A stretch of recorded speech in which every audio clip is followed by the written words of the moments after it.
Hey, I'm Jesse. We've arrived at chapter 12 of Nehemiah. We're resettling Jerusalem, and we've got some role to take. And we got to keep track of who's here and who's handling priestly duties. Here's chapter 12.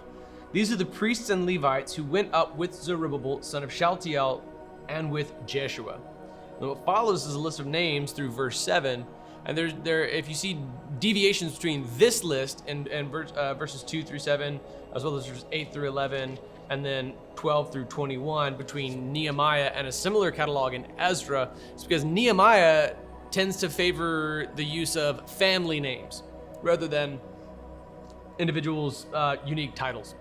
And so they should theoretically align, but Nehemiah uses family names, whereas Ezra uses more specific names. Nehemiah and Ezra take different approaches. When we get to the final chapter, you'll see one crucial difference. Nehemiah kind of goes to war and starts grabbing dudes by the beard and like yanking beard hair out when they're doing something they shouldn't be doing, at least in his view.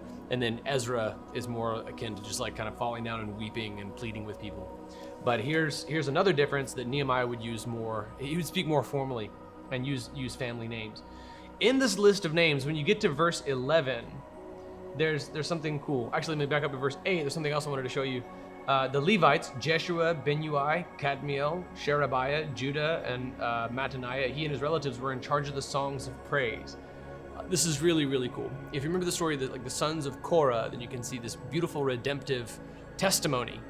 These sons of Korah, whose father was like swallowed up in the earth right before them because of rebellion, wrote some of the psalms, some of these worship songs, if you will.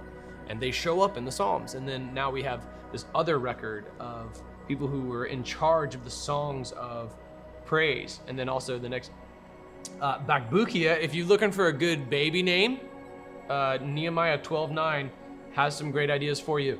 You can say that they're biblical. Uni and their relatives stood opposite them in the services. So you had everybody who's in charge of the songs of praise and those who would stand opposite them. This was like the original green sheet. This was the original tech sheet, the original planning center list. If you're a modern day worship band member, this is how they would do it. These are the guys who are in charge of it. Like you have your role within the church has deep roots that go all the way back in the Old Testament. But in verse 11, this is a really cool, if you're a history buff, you're gonna love this. In the year 333 BC, this guy, Jedua, who's named in verse 11 and also elsewhere in the text, met with Alexander the Great. This is recorded in Josephus's memoirs. Now there's some debate as to if this is the same Jedua. I believe that it is, and we'll get to another part of the text where you can pick out which king was on the throne, which one you believe is referred to by the name Darius. But this guy Jedua, I believe, is the one who met with Alexander the Great, which is really, really amazing. The historicity of the Bible is so fascinating to me that these same names will also appear in extra biblical records. Verse 12, in the days of Joachim, also I think his name will show up as Jehoiakim, the heads of the family, priestly families were Moriah, son of Sariah, Hananiah, son of Jeremiah, Meshullam of Ezra, Jehohanan of Amariah, Jonathan of Malachi, Joseph of Shebaniah, Adna of Harim, Helkai of Marioth, Zechariah of Edo in verse 16. I believe, and there's not a 100% consensus among Bible scholars on this, but I believe this is our prophet Zechariah, who would be used of God to write out Zechariah, of course, 12:10, that prophesies Jesus on the cross being pierced with a spear. In fact, in John's gospel, it's quoted right there at the foot of the cross. In the moment that we refer to as the passion narrative, while Christ is on the cross being crucified, John refers to Psalm 34 and Zechariah's prophecy. So his roots go really, really deep. Here's verse 22. In the days of Eliashib, Joiada, Johanan, and Jedua, that's the guy who met with Alexander the Great.